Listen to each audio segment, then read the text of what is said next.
Sa mga isla ng Pilipinas, isang daganan lumaki ng may tapang, may kasamang kapatid na lalaki.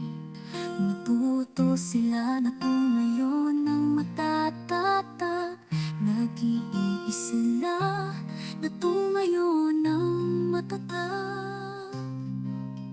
Nag-iisa sa sariling mundo dahil ang ina ay nagtatrabaho sa malayo.